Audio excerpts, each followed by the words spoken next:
Good morning. YouTube channel my idea 786 पर आपका बहुत बहुत स्वागत है। आप एक चीज़ बताइएगा, क्या आप एक्सरसाइज करते हैं? अच्छा, टाइम नहीं मिलता आपके पास? सोने का, खाने का, नहाने का, हर चीज़ का टाइम है, लेकिन अपने शरीर को चुस्त दुरुस्त रखने का टाइम नहीं है। यदि होता तो आप एक्सरसाइज ज़रूर करते। अब ये आप देख रहे हैं वीडियो में, ये लोग क्या कर रहे हैं? कुछ ज़्यादा उछल कूद नहीं कर रहे हैं, बस ये बाहों को ऊपर करके दाईं तरफ और फिर सीधे होके बाईं तरफ झुक रहे हैं। ऐसे ये करेंगे, आगे की तरफ झुकेंगे, फिर सीधा होके पीछे की तरफ झुकेंगे।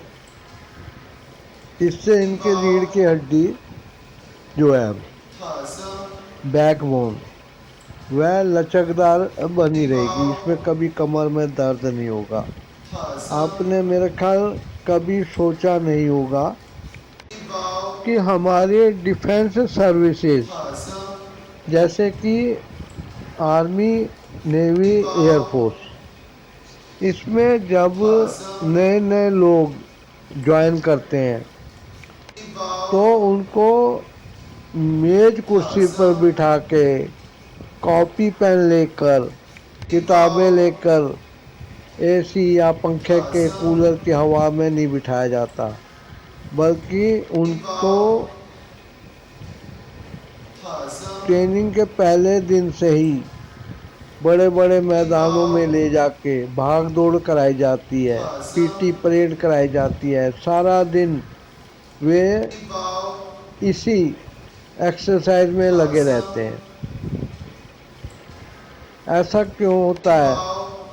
क्योंकि जो डिफेंस की सर्विस है, जिसमें कि मैं भी आर्मी में था, तो इसका मुझे पूरा एक्सपीरियंस है। मैं बड़ा मोटा था, लेकिन ये एक्सरसाइज करते हुए मेरी जान निकल जाती थी और मैं सबसे पीछे रह जाता था। कुछ और भी लोग थे, केरला वगैरह के, इधर उधर के लड़के, जो कि हम लोग अपनी प्लाटून के पीछे पीछे पैदल धीरे धीरे लटकते फटकते आते थे। और फिर सुबह सुबह हम पीटी ड्रेस में, बड़े बूट जो काले बूट होते हैं, उसके नीचे, हर बूट के नीचे 13 कील होते थे, इतने भारी जूते डाल के हमें सड़कों पे भगाने ले जाते थे। और पसीना पसीना होके हमारा सारी चर्बी पिघल के निकल गई थी। और ट्रेनिंग ख़त्म होते होते जब मैंने और मेरे साथियों ने ट्रेन पकड़नी थी अपने घर छुट्टी पर जाने के लिए, तो हमें पैंट इतनी ढीली लगी कि कईयों के पास बेल्ट नहीं थी, तो वो बाज़ार से बेल्ट लाए और कईयों ने अपने अंडरवियर पजामे के नाले पिरो के उसमें बांधे थे। ये हाल हो गया था। ये क्यों हुआ? क्योंकि आर्मी में चुस्त दुरुस्त आदमी चाहिए, भाग दौड़ वाला। और देखिए, 42 ईयर्स ऑफ एज में मैं वापस घर आ गया सर्विस करके। और सरकारी लोग कहते हैं कि 60 साल की सर्विस में रिटायरमेंट नहीं होनी चाहिए, 70-75 में होनी चाहिए।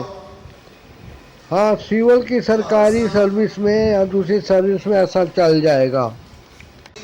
इन बातों के ज़रिए मैं आप सबको ये बताना चाहता हूँ कि शरीर को जितना रगड़ के रखेंगे, जितनी मेहनत कराएंगे, तोड़ेंगे मोड़ेंगे, योगासन सबसे बढ़िया रहता है एक्सरसाइज में।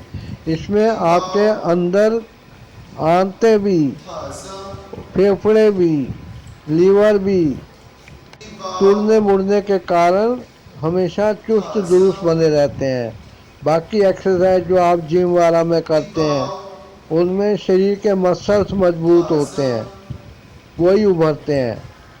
अतः आपको अपने हिसाब से सुबह सुबह 15-20 मिनट, आधा घंटा, 1 घंटा एक्सरसाइज करनी बहुत ज़रूरी हो जाती है। इस चीज़ को आप समझ आइए। आप लोग जो बूट पॉलिश अपने काले या लाल जूतों पे करते हैं, उन्होंने देखा होगा कि पॉलिश बूट पे अप्लाई करने के बाद ब्रश से या कपड़े से खूब रगड़ते हैं तो चमक जाता है। ऐसी रगड़म पट्टी आपको अपने शरीर के साथ करनी पड़ेगी। इससे आप चुस्त दुरुस्त रहेंगे। आप देखिए रेलवे स्टेशन पे, दूसरे जगह पे बड़े बड़े घरों की औरतें जो साड़ी डाल के और ब्लाउज डाल के प्लेटफॉर्म पे गप्पे मारती हुई मॉर्निंग वॉक करती हैं। वो जब चलती हैं तो उनके शरीर की हरकतें आप देख लीजिए, जैसे कोई ड्रम या बैरल लुढ़का जा रहा हो। उनके साड़ी और ब्लाउज के बीच में उनका पेट पर और पीठ पर सिलवटों वाला मांस लटका हुआ होता है, जैसे चमड़े में भूसा भरा हो। जिंदगी भर वो ड्राई फ्रूट्स, दूध, मक्खन, मलाई, देसी घी और किस्म किस्म की चीज़ें खाती रहीं और पलंग पे सारा दिन पड़े होके अपने घर काम करने वाले नौकर चाकरों को और जो काम वाली हैं उनको ऑर्डर देती रहीं कि ज़रा मेरे चप्पल उल्टी उलट पड़ी है, उसको सीधा कर दो, फ्रिज से मेरी बोतल निकाल दो, नीचे या बाहर सब्जी वाला, फ्रूट वाला आया, जाओ ये पैसे लो और उससे ये चीज़ें ले आओ। अगर ये काम भी वो खुद करती तो थोड़ा शरीर चलता फिरता रहता। और जब वो बाद में थुल थुल शरीर के साथ अपने आप को बाथरूम के शीशे में देखती हैं तो वो घबरा जाती हैं और फिर वो निकल पड़ती हैं भीड़ भाड़ वाले इलाके से दूर, रेलवे स्टेशन के प्लेटफॉर्म पे जो खाली होता है। कई बार मैं जब रेलवे प्लेटफॉर्म पे उनको देखता हूँ तो मेरा दिल करता है कि जाके कहूँ चिड़िया चुग गई खेत। लेकिन फिर मैं सोचता हूँ कि अब इन नासमझ लेडीज़ को क्या समझाऊँ। यदि मैं उनको कहूँगा कि आप लोग फास्टिंग करना शुरू करिए, अपने भोजन पे अपना जो कंट्रोल कीजिए और हरी सब्जियां वगैरह खाइए ज़्यादा, और पकी हुई आग पे चढ़ा हुआ खाना ना खाइए, डिब्बा बंद, बोतल बंद, फैक्ट्रियों में बना हुआ सामान, इस भोजन को आप अवॉइड करिए। तो हो सकता है वो जाकर पुलिस में कंप्लेंट कर दें कि ये हमें छेड़ रहा था। इसलिए तो कि हर आदमी हो या कोई औरत, हर उम्र में वो अपने बारे में गलतफहमी पाले रखता है। आप ऐसे लोगों को जब अच्छी सलाह देने के लिए जाएंगे तो उसे वो नेगेटिव वे में लेंगे, क्योंकि ऐसे विचार उनके हैं ही नहीं, ना वो किसी के सुनना चाहते हैं। लेकिन जो लोग समझदार हैं और अपने बारे में कुछ सोचते हैं, उनको ज़रूर इस चीज़ का ध्यान रखना चाहिए कि अच्छा और पौष्टिक भोजन शरीर के लिए बहुत ज़रूरी है। लेकिन भोजन ऐसा होना चाहिए जो बीमार ना करे। हमेशा अपने बीमारियों पे नज़र रखिए और तुरंत पता लगेगा कि आपने क्या गलती की जिससे कि आपका पेट खराब हो गया।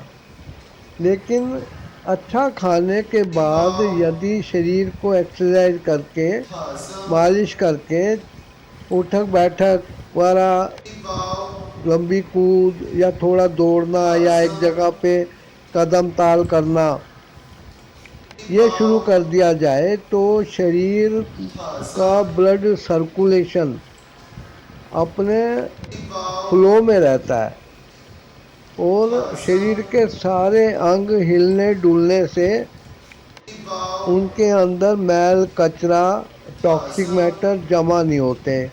उनके जो डेड सेल होते हैं, क्योंकि सेल हमेशा बदलते रहते हैं, नए बनते रहते हैं, तो पुराने जो है शरीर से बाहर निकल जाने चाहिए। वो निकलते हैं उन रास्तों से जो भगवान ने मल मूत्र पसीना थूक बलगम इत्यादि के रास्ते बनाए हैं। लेकिन अमूमन इंसान व्यावसायिक कंपनियों के विज्ञापनों के चक्कर में, जिसमें हीरो हीरोइन गा के कहते हैं ठंडा ठंडा कूल कूल, आप अपने चेहरे पे शरीर पे ठंडा ठंडा कूल कूल करने की जगह पाउडर क्रीम की पुताई कर देते हैं। ये वैसे ही है जैसे पुराने ज़माने में आंगन में गोबर से या चिकनी मिट्टी से आंगन लिपा जाता था, क्योंकि उससे कीड़े मकोड़े ज़मीन से बाहर नहीं आते थे, घास नहीं होती, साफ सफाई होती थी। पर आप अपने शरीर के जो पसीना निकलने के लिए रोमकूप है, उनको आपने ठंडा ठंडा कूल कूल कर दिया, तो वो पसीना जो है गंदगी लेके बाहर नहीं आ पाता, तो वो गंदगी कहाँ जाएगी? क्या वो उम्र भर शरीर के अंदर रहेगी? वो फिर रोगों का कारण बनती है। अंदर जर्म्स कीटाणु वायरस पैदा होते हैं, जो कि उनको खाने के लिए एक सफाई वाले का काम करते हैं। आप खुले कपड़े पहनिए, हवा शरीर में लगनी चाहिए। अगर आप इस चीज़ को नहीं मानते तो एक प्रयोग करिए, अपने पैर या हाथ पे पूरे दिन के लिए एक पॉलीथीन की थैली किसी रस्सी नालेवार से बांध दीजिए, और जब शाम को आप उस पैर या हाथ को खोलेंगे, थैली हटाएंगे, तो वो हाथ या पैर रोनी सूरत बना के आपको देखेगा। आई एम नाउ ठंडा ठंडा cool cool, I am feeling ठंडा ठंडा कूल कूल। फिर आप डॉक्टर के पास भागोगे और वो कहेगा ऑपरेशन थिएटर में चलो। उससे पहले अपने किसी परिवार के सदस्य ये को बुला के ये फॉर्म साइन करा दो कि यदि उल्टा सीधा कुछ हो गया, तुम्हारा नुकसान हुआ, तो डॉक्टर जिम्मेदार नहीं होगा, क्योंकि तुम खुद वॉलेंटियर होके डॉक्टर के पास आए थे कि मुझे ठंडा ठंडा कूल कूल के नुकसान से बचाइए। इसको मजाक में मत लीजिए। आप इस YouTube चैनल माई आइडिया 786 को तुरंत सब्सक्राइब करके सपोर्ट कीजिए, ताकि मैं आपको आपके हेल्थ के बारे में मोटिवेशन दे सकूं और उस पे चल के आपको कोई नुकसान नहीं होगा, बल्कि आप को शरीर में एक बदलाव दिखेगा, पॉजिटिव बदलाव। एक्सरसाइज कीजिए, पका हुआ भोजन कम खाइए, कच्चा भोजन ज़्यादा खाइए। थैंक्स।